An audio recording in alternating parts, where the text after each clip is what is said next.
चौखट से तेरे न जाऊंगा खाली, विनती है बापा मोरिया, एक विनती है बापा मोरिया। भक्ति का रंग है तू सबके संग है, कृपा बरसा दे तू मोरिया। हाँ, जय गणेश।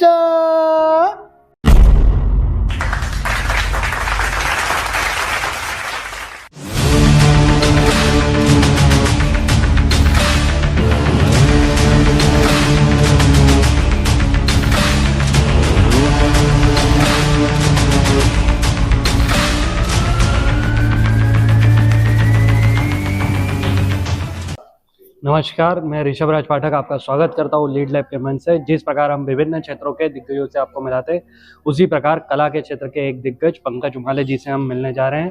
जिस प्रकार बच्चे अलग अलग फील्ड में अपना करियर बनाते हैं, उसी प्रकार कला के क्षेत्र में, अगर कला का एक ऐसा क्षेत्र है जिसमें अपना बच्चा करियर बनाता है, तो हम उसी के बारे में कुछ डिस्कस करेंगे पंकज उमाले जी से। पंकज उमाले जी, आपका स्वागत है लीड लैब के मंच पर। सर, वैसे बुरहानपुर और मध्य प्रदेश में तो कहीं ना कहीं आपकी पहचान करवाने की ज़रूरत नहीं है। बहुत सारे लोग जो भी कला के क्षेत्र से संबंध रखते हैं वो जानते हैं, परंतु हमारे दर्शकों के लिए एक छोटा सा परिचय आपका परिचय। मैं हूँ सिंगर पंकज उमाले, बुरहानपुर से हूँ और काफ़ी स्ट्रगल किया है मैंने, और स्ट्रगल्स के थ्रू धीरे धीरे ये कहानी, ये पड़ाव पढ़ते हुए धीरे धीरे आगे बढ़ाओ। एक गांव से हूँ मैं, बहादुरपुर ज़िले से, बहादुरपुर गांव से, जो ज़िले के 5 किलोमीटर दूरी पर स्थित है। तो वहाँ से धीरे धीरे अभी शहर में आया हूँ और बस आगे बढ़ रहा हूँ, जनताओं के समक्ष हूँ। बिल्कुल सर। सर, शुरुआत करते हैं हम आपके जीवन से हैं। जिस तरीके से आपने एक नाम बनाया, एक अलग ही पहचान बनाई है कला के क्षेत्र में, तो आपका बचपन कैसा रहा और यहाँ तक जो आप पहुँचे हैं, उसके एक सफ़र का एक छोटा सा रूप हमारे दर्शकों के लिए। जी बिल्कुल, मेरा जीवन तो एक बहुत ही सामान्य तरीके से रहा। बहुत ही धीरे से शुरुआत और बहुत ही मतलब कठिनाइयों को बहुत ही नज़दीकी से मैंने देखा है और धीरे धीरे आगे बढ़ा हो। शुरू से बचपन से मुझे गीत गाने का मुझे शौक़ रहा। तो मेरे पापा he is very good singer, वो भी गीत गाते थे। और तो मैं जब कम से कम 5वीं 6वीं क्लास में था, तब से मैंने गीत गाना प्रारंभ किया। जब मैं गीत गाता तो मेरे पापा मुझे मिस्टेक्स निकालते थे, मोटिवेट करते थे, प्रोत्साहन करते थे। धीरे धीरे मैं आगे बढ़ा और काफ़ी स्ट्रगल्स, काफ़ी circumstances, there are so many circumstances in my life. मैंने बहुत नज़दीकी से देखा है। धीरे धीरे लेकिन मैंने हार नहीं मानी, धीरे धीरे आगे बढ़ता चला गया। उसके बाद में फिर मैं 2006 में मैंने निविज़न स्कूल में एडमिशन्स लिया 10 क्लास में। वहाँ 10 क्लास पास करने के बाद में मेरी स्थिति ऐसी हो गई कि मतलब कि मैंने स्कूल ड्रॉप आउट कर दिया। तो 3 साल तक मैंने स्कूल ड्रॉप आउट किया। 3 साल तक स्कूल ड्रॉप आउट करने के बाद में मतलब मेरा जीवन स्तर मतलब कि ऐसा हो गया कि मतलब कि मैं स्कूल की फ़ीस भरने के भी मतलब योग्य नहीं था। आई वाज अनएबल टू पे द फीस ऑफ स्कूल। तो मैंने 3 साल का ड्रॉप किया। फिर मैंने अंग्रेजी के क्लासेस लगाए बुरहानपुर ज़िले में। फिर मैंने 3 साल तक अंग्रेजी की शिक्षा ग्रहण की। उसके बाद में उसके चलते चलते मैंने क्लास अटेंड करते करते मैंने टेक्सोमो जो फैक्ट्री है वहाँ पर काम करना शुरू किया। उस समय में 2006 में 90 रुपीज़ मतलब 90 रुपये मतलब डे था, वहाँ पर रोज़ था। तो वहाँ पर मतलब वो मैं सुबह जाता था, नाइट करता था, और फिर इस प्रकार से मेरी क्लास की फ़ीस इस प्रकार से पे करता था। उसी दौरान धीरे धीरे 3 साल की क्लासेस मैंने ज्वाइन की और उसके बाद में अंग्रेजी की क्लासेस में धीरे धीरे आगे बढ़ा। एक बहुत ही बड़ा हादसा मेरे साथ में हो गया टेक्सोमो में। मैं पाइप्स मतलब गाड़ी के ऊपर भर रहा था, तो जैसे मेरा पाँव वहाँ से स्लिप हो गया और नीचे गिर गया। तो किस्मत मेरी बहुत अच्छी थी। वहाँ पे नीचे गिरने के बाद में मेरा जो हाथ था, ये हैंड, ये ब्रेक हो गया। और उसके बाद में मुझे पता नहीं उसके पश्चात क्या हुआ। जैसे ही मैंने आंखें खोली 2 दिन के पश्चात, दो दिन में कोमा में था जी। तो मैं ताप्ती अस्पताल, जब ताप्ती अस्पताल का नाम चलता था, तो वहाँ पर जब मैंने आंखें खोली तो मैंने देखा कि मैं अस्पताल में, मेरा हाथ मेरे गले में था। तो 2 दिन तक मैं कोमा में था, तो मुझे ऐसा लगा कि मतलब पूरा शरीर मान लो बदन पूरा कमज़ोर सा हो चुका है। तो मेरे भाई ने मेरे लिए मिठाई लाई, जो पूरा मुँह मतलब इस प्रकार से पूरा च्युइंगम टाइप हो गया था पूरा। तो मेरे भाई ने मिठाई लाई और फिर मैंने वो खाया। उसके पश्चात और एक मिसहैप हो गया। उसे 3 दिन के पश्चात मुझे पैरालिसिस हो गया। जी। तो पैरालिसिस होने के बाद में मेरा मतलब ऐसा जीवन हो गया कि मतलब कि यार करूँ क्या, कैसे करूँ मतलब। पैरालिसिस हो गया मतलब आधा आधा शरीर मेरा वाला पैरालिसिस हो गया। मतलब जो मेरे अंदर जो जुनून था करने का मतलब आधा मुझे मेरा ख़त्म हो गया। मानो ऐसा लगा कि यार करे क्या। फिर जो रामदेव बाबा का एक वे चलता था, सुबह 3-4 बजे मैंने देखा। फिर मैंने वहाँ से जब योगा प्रारंभ किया, जी। तो मैंने योगा प्रारंभ किया, तो उस योगा के माध्यम से मैंने बहुत अपने आप को डेवलप किया और वो पैरालिसिस ख़त्म किया मैंने खुद का। जी। तो धीरे-धीरे ऐसे पैरालिसिस ख़त्म किया। फिर जो अंग्रेज़ी मैंने सीखी थी, तो उसके शुरू से फिर धीरे से मैंने अंग्रेज़ी की स्पोकन क्लासेस मैंने स्टार्ट किया। तो धीरे-धीरे ऐसे मैंने मेरे जीवन को स्थिति में को रूटीन में लाया और धीरे-धीरे इस प्रकार से मेरा घर परिवार चला और फिर धीरे-धीरे यहाँ तक मैं पहुँचा। बिल्कुल सर। कहीं न कहीं आपका जो जीवन था वो संघर्षमय था, लेकिन आपने शिक्षा 10वीं के बाद ड्रॉप आउट लिया। फिर उसके बाद 3 साल बाद आपने वापस से अंग्रेजी सीखी और उसके बाद आप जो कार्य कर रहे थे उसमें भी आपने है ना मेडिकल इश्यूज़ भी देखे और उसके बाद भी आपने है ना हार नहीं मानी और आपने यहाँ पर निरंतर रहे। सर हम बात करते हैं आपका जो कार्य क्षेत्र है उसकी, कि आप एक सिंगर बनने के लिए आपको प्रेरणा कहाँ से मिली?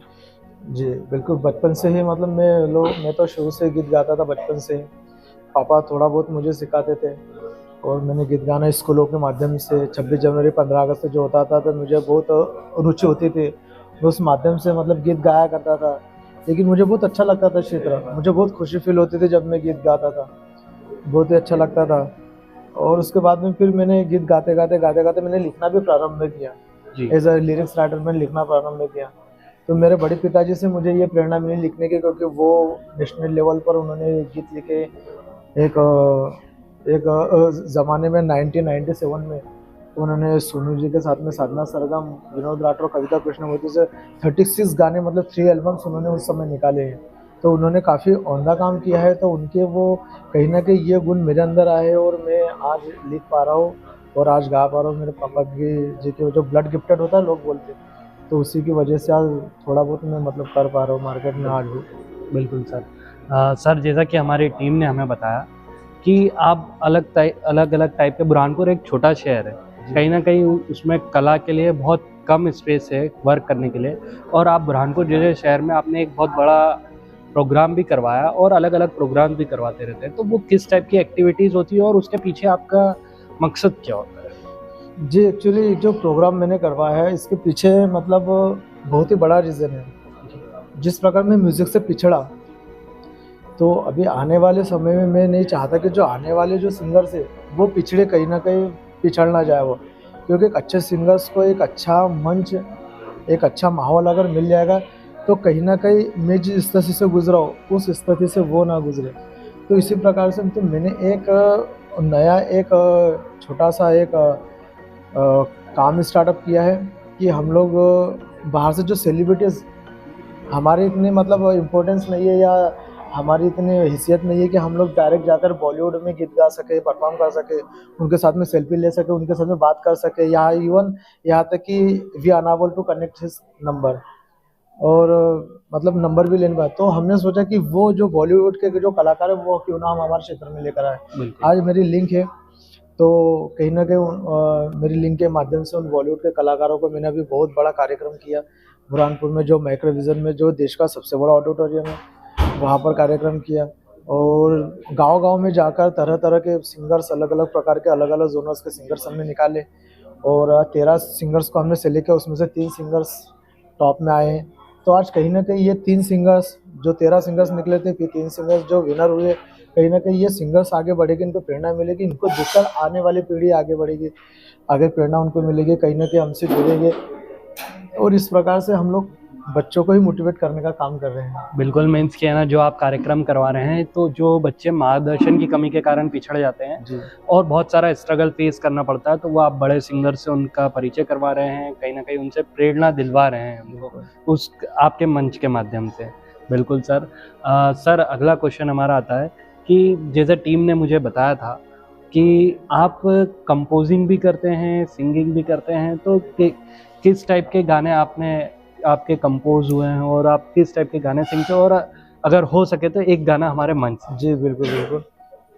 देखिए, कंपोजिंग तो हम तो हर टाइप के सॉन्ग्स हम लोग कंपोज करते हैं।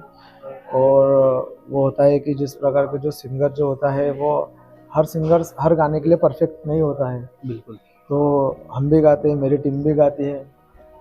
तो मेरे वाले कम से कम अभी मार्केट में 14 से 15 सॉन्ग्स आ चुके हैं मेरे वाले, जो मेरे खुद के यूट्यूब चैनल पर है। तो मेरे वाले जो सॉन्ग्स जो है अभी लेटेस्ट में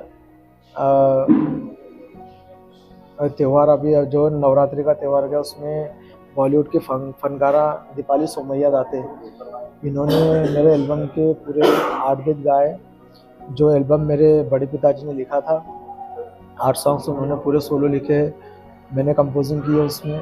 म्यूज़िक हम लोग घर पे ही स्टार्टअप है, घर पे रिकॉर्डिंग स्टूडियो, घर से ही गीतों को आरंभ करते हैं, घर से ही हम लोग सारा कंपोजिंग, मिक्सिंग, मास्टरिंग सारी चीज़ें हम लोग घर से ही कर रहे हैं। और उसके बाद में उन्होंने गीत गाए दीपाली सोमैया के बारे में आपको बताऊँ, सोनू निगम जी के साथ में, अनु मलिक जी के साथ में, उसके बाद में उदित नारायण, जो बॉलीवुड के जो अच्छे जो कलाकार जो है, टॉप मोस्ट कलाकार जो है, उनके साथ में उसका अच्छा घरौंदा है, अच्छा बैठक है। तो आप जैसे मेरे चैनल पर जाकर मतलब कई सारी चीज़ें मतलब देख सकते हैं, मैंने पोस्ट की है, सॉन्ग्स अपलोड किए। उसके बाद में अभी लेटेस्ट में मेरे सॉन्ग्स आए थे, जो हाय झुमका वाली पोर, जो गाना भी मार्केट में बहुत धूम मचा रहा है। उस सिंगर में अंजना बर्लेकर, उन्होंने गीत गाए। डार्लिंग डार्लिंग सॉन्ग जो है भैया मोरे, उन्होंने मेरे गीत गाए हैं। तो ऐसे 13 से 14 गीत मेरे वाले आए हैं। तो उसमें का गणेश जी का सॉन्ग है, वो आपको सुनाता हूँ। हो करता है तू धार सबका, मेरा भी कर दे मोरया, पाकर रहेंगे तेरे ही दर से जो कुछ हमने खोया। हो करता है तू धार सबका, मेरा भी कर दे मोरया, पाकर रहेंगे तेरे ही दर से जो कुछ हमने खोया। चौखट से तेरे न जाऊंगा खाली, विनती है बापा मोरया, एक विनती है बापा मोरया, भक्ति का रंग है तू सबके संग है, कृपा बरसा दे तू मोरया। हाँ, जय गणेश, तू विघ्न हरता, तू युक्ति करता, सिद्धि विनायक मोरया। बहुत शानदार सर। तो ये मेरा ही सॉन्ग है, मैंने कंपोज किया, लिखा भी मैंने ये, और 4 लोगों ने मिलकर गीत गाया, एक मैंने गाया और मेरे मित्र है अमोल बोदड़े।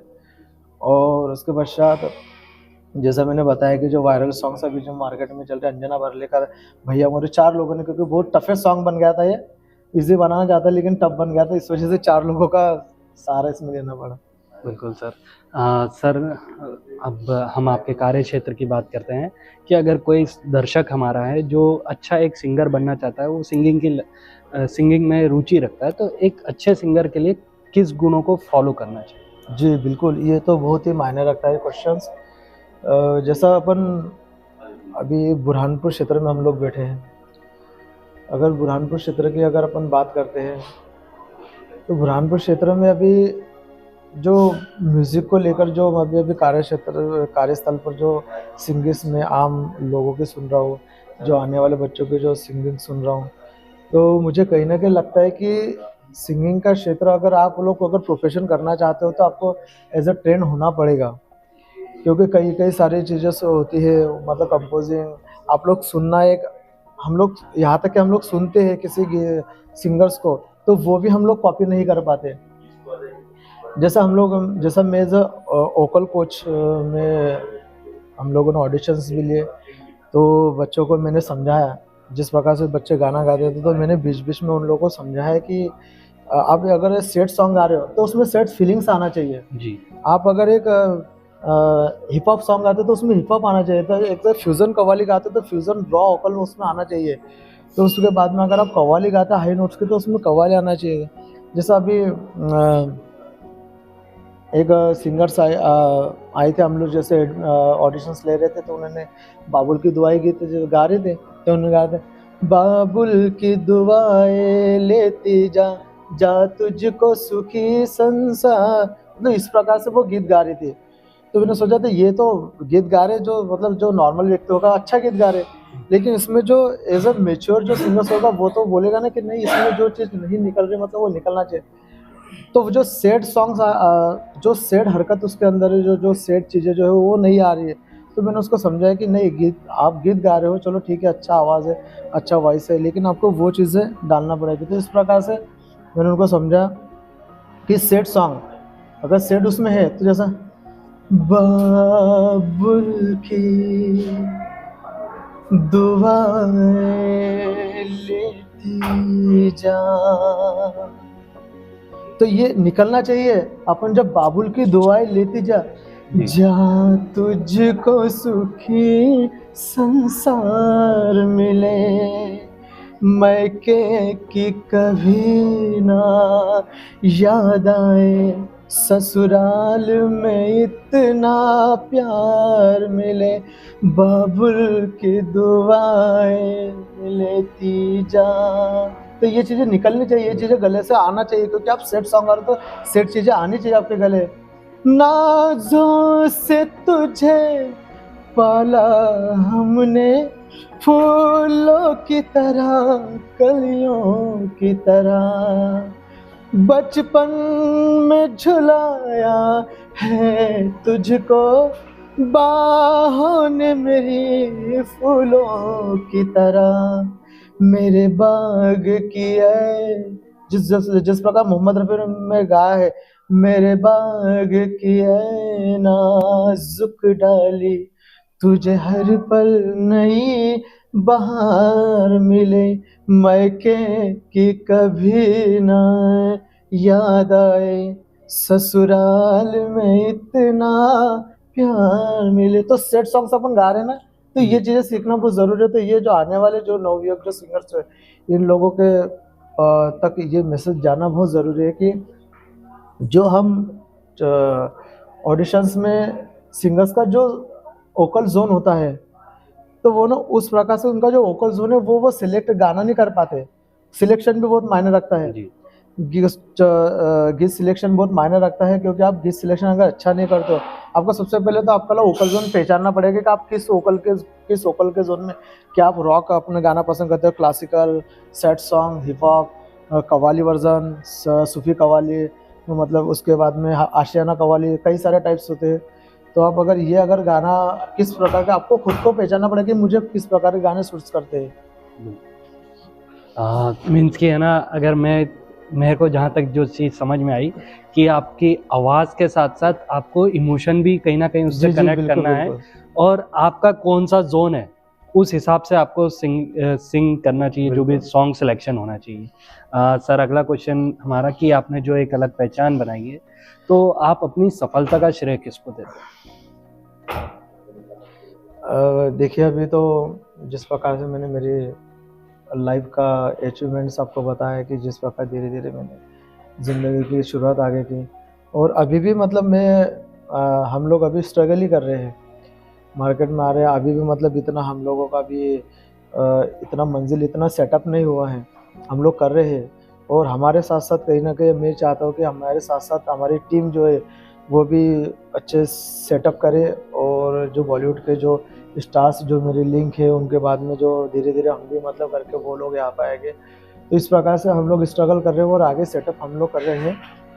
तो कहीं ना कहीं ये जो मैं ये सारी चीज़ें करता हूँ, आज मेरी मिसेस है तो वो एक एज अ नर्स है, तो अभी मेरा ऐसा है कि मेरा वाला पेमेंट का या मेरा वाला परिवार का जो ये एक नीड होती है घर में चलाने के लिए, तो मेरी मिसेस कहीं न कहीं वो हेल्प कर देती है।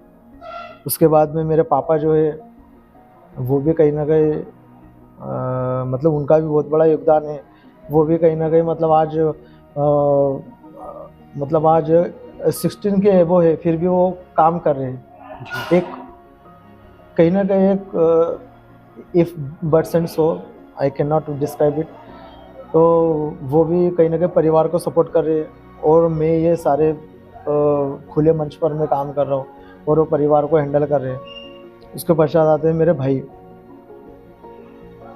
मेरे बड़े भैया हैं, वो टीचर है, मतलब स्कूल में टीचर है। उनका ज़िंदगी में बहुत सपोर्ट रहा है। अगर नहीं होते तो आज मैं ज़िंदा ना होता। मतलब ऐसी मेरी स्थिति थी। जी। मतलब उन्होंने कहीं न कहीं जहाँ मुझे पैरालिसिस हुआ था तो उन्होंने मुझे बचाया है। जी। जहाँ मेरी आर्थिक स्थिति डगमगा गई, चरमरा गई, तो वहाँ पर उन्होंने मुझे सहयोग किया है। जहाँ भी मैंने ज़िंदगी के पड़ाव में मैंने निराशा गेन की थी, वहाँ पर उन्होंने वो निराशा को दूर करने का काम मेरे भैया ने किया। जहाँ पर भी दुःख आए, मतलब वो हर सुख-दुःख में और हर पल में, हर मोमेंट पर वो मेरे साथ थे। मेरे पापा, मेरी मिसेस, मेरे भैया। आज मैं जो भी कुछ कर रहा हूँ और आज थोड़ा बहुत मार्केट में आज मैं आ रहा हूँ और आज मैं स्ट्रगल करके थोड़ा-सा अचीवमेंट मैंने हासिल किया, तो मेरा पूरा ऑल क्रेडिट्स उन्हीं को जाता है। बिल्कुल सर। सर एक और बात हम करते हैं कि जो भी विद्यार्थी या जो भी दर्शक अगर कला के क्षेत्र में, सिंगिंग के क्षेत्र में अपना नाम बनाना चाहता है और वो चाहता है कि आप जिस तरीके से आपने संघर्ष करा, आपके पास बहुत अच्छा अनुभव है, वो आपसे मार्गदर्शन लेना चाहता है, तो वो किस तरीके से आपसे संपर्क कर सकता है और क्या आपसे मार्गदर्शन प्राप्त कर सकता है? देखिए, एक तो मार्गदर्शन अगर हर व्यक्ति चाहता है कि एक अच्छा-सा मार्गदर्शन मिले, तो मेरी भी लाइफ़ कहीं न कहीं या फिर कई सारी चीज़ें, व्यक्ति को क्या होता है कि अपनी खामियाँ नहीं दिखती है, तो लोग बोलते हैं कि गुरु होना ज़रूरी है। गुरु एज़ अ मार्गदर्शक, मतलब एक ही बात है। तो गुरु होना ज़रूरी है, मार्गदर्शक होना ज़रूरी है। तो कहीं न कहीं मेरे माध्यम में जो कॉन्टैक्ट्स नंबर जो है मेरे वाले, मेरा एक चैनल है AP production house Burhanpur. YouTube पर मेरा खुद का चैनल है, जहाँ पर आप मेरे जितने भी सॉन्ग्स हैं, बहुत सारे सॉन्ग्स हैं मेरे वाले, 10 से 15 सॉन्ग मेरे खुद के, एज़ अ खुद singer, as a composer, writer और म्यूज़िक भी हम लोग, तो वहाँ से के माध्यम से भी आप हमसे कॉन्टैक्ट कर सकते हैं। उसके बाद में मेरी फेसबुक आईडी जो है सिंगर पंकज जुमाले करके, वहाँ से भी आप गेन कर सकते हो, वहाँ से मेरा वाला कॉन्टैक्ट नंबर इश्यू कर सकते हो। उसके बाद में इंस्टाग्राम पर भी मेरी आईडी सिंगर पंकज जुमाले करके, तो वहाँ से भी आप मुझे कॉन्टैक्ट कर सकते हैं।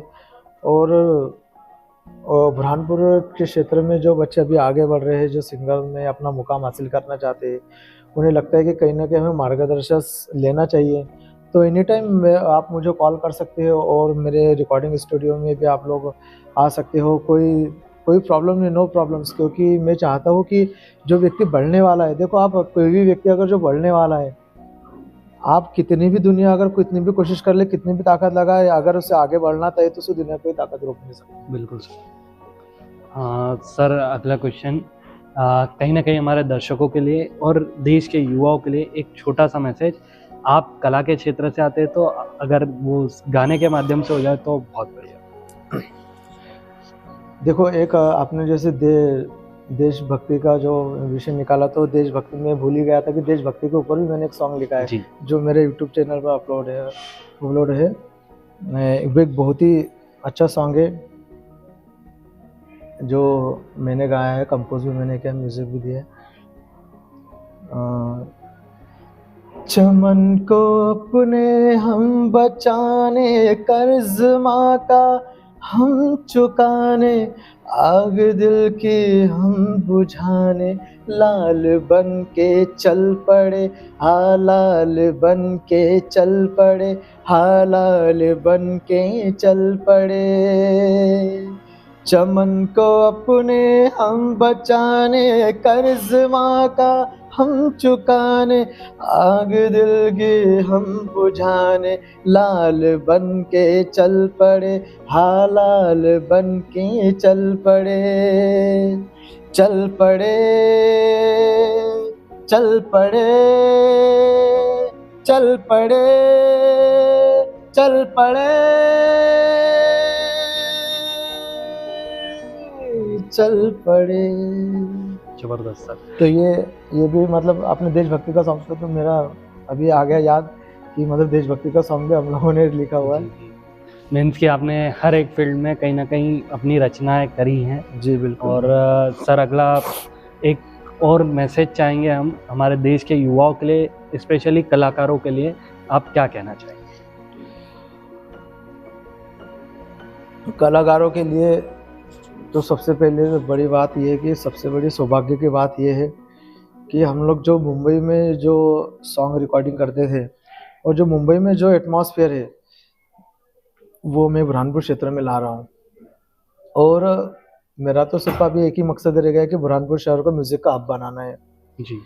तो इसीलिए मैं बॉलीवुड के सेलिब्रिटीज़ को बुरहानपुर में ला रहा हूँ, उनसे कोऑर्डिनेट करवा रहा हूँ, उसके बाद में रूबरू करवा रहा हूँ कि समक्ष मतलब जनता का आज उसका एक उदाहरण सबसे बड़ा प्रोग्राम अपन ने मार्केट में अभी किया आनंद सर के यहाँ पर ऑडिटोरियम, जो देश का सबसे बड़ा ऑडिटोरियम था, वहाँ पर हम लोगों ने अभी प्रोग्राम्स किया और काफ़ी बड़े लेवल पर प्रोग्राम्स हुआ हो और काफ़ी बच्चों को इससे प्रेरणा मिली, काफ़ी सिंगर्स को इससे प्रेरणा मिली और काफ़ी नाम और काफ़ी प्रचलित हुआ ये प्रोग्राम।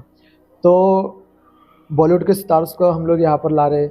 उसके बाद में हम लोगों ने रिकॉर्डिंग स्टूडियो यहाँ पर लेकर आ गए, खुद की कंपोजिंग यहाँ पर हो रही है, खुद की म्यूज़िक यहाँ पर लॉन्च हो रहा है, खुद का म्यूज़िक डायरेक्शन यहाँ से हो रहा है, हम लोग खुद हीरो एक्टर, उसके बाद में यहाँ से हम लोग खुद लॉन्च मतलब करवा रहे हैं कुछ, जहाँ गांव-गांव में जाकर अभी हम लोग गए थे और जो हमने गांव-गांव में जाकर जो सिंगर्स निकाले उसके माध्यम से भी हमें कई सारे जो अच्छे बच्चे जो अभी सोशल मीडिया पर इंस्टाग्राम पर रील्स बना रहे हैं, तो उनके अंदर भी कहीं ना कहीं एक एक्टर बनने की कला है, के माध्यम से हमने पूरा बुरहानपुर शहर खंगाला।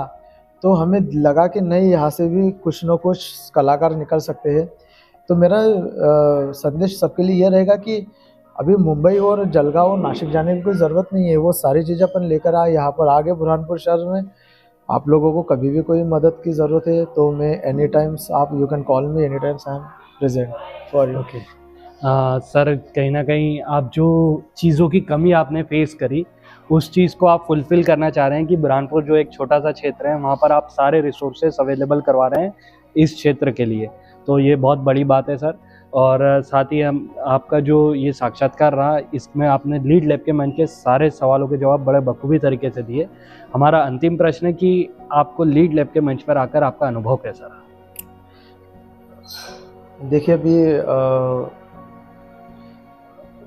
बुरहानपुर शहर में कई सारे मीडियाज़ है, तो उनके माध्यम से भी मैं कहीं ना कहीं यहाँ लीड लैब में आया हूँ और इनका जो सशक्त पत्रकार समिति का जो मैं जंगाली जो प्रदेश अध्यक्ष है उनका वाला मतलब मैं बहुत शुक्रगुजार हूँ कि उन्होंने इस प्रकार से मुझे मदद की।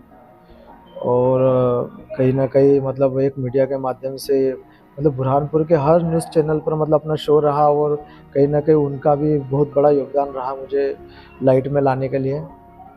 तो आज उन्हीं के माध्यम से आज मैं लीड लैब में आ गया है। तो मुझे काफ़ी अच्छा महसूस हो रहा है कि कहीं ना कहीं मतलब ये जो सारी चीज़ें, जिस प्रकार मैंने कहा कि मुंबई की चीज़ें मैंने बुरहानपुर में लाई, तो ये चीज़ें मार्केट में फैल रही है और आ रही है। जिस प्रकार मीडिया के माध्यम से, आज मीडिया के माध्यम से लीड लैब के चैनल पर मैं आए हो, तो कहीं ना कहीं मुझे ऐसा लग रहा है कि मेरा काम जारी है और एक सफल के कगार पर है कि नहीं, ये चीज़ें अभी और आगे बढ़ने वाली है। तो मैं तो लीड लैब का चैनल का मतलब धन्यवाद देना चाहूँगा कि आज मीडिया के माध्यम से मैंने दिया, मेरा आह्वान दिया, मेरा वाला मैसेज दिया, आज लीड लैब के माध्यम से भी मेरा मैसेज दे रहा हूँ। तो कहीं ना कहीं ये चीज़ बड़ी हो रही है और आगे जा रही है ये चीज़, और मेरा जो संदेश जो है वो सही मायने में सफल होगा। अगर 100 लोग अगर मुझे सुन रहे हैं, 2000 लोग मुझे सुन रहे हैं, 5000 लोग अगर मुझे सुन रहे हैं, तो उसमें से अगर 50 लोगों ने भी अगर इसे फॉलो कर लिया तो कहीं ना कहीं अपना बुरहानपुर क्षेत्र बहुत बड़ा तरक्की करेगा संगीत के क्षेत्र में। तो मैं लीड लेवल चैनल का भी शुक्रगुजार धन्यवाद देना चाहूँगा कि उन्होंने मुझे बुलाया और इस काबिल मुझे समझा और उन्होंने मुझे समय दिया। बिल्कुल सर। सर, हमारी टीम को विश्वास है कि जो युवा कलाकार हैं जो कि छोटे क्षेत्रों से आते हैं, वो कहीं न कहीं आपके माध्यम से और आपके मार्गदर्शन में बुरहानपुर क्षेत्र को एक म्यूज़िक हब जो आपका सपना है, वो बनाने के लिए अग्रसर होंगे। सर, आपका बहुत-बहुत धन्यवाद। Thank you.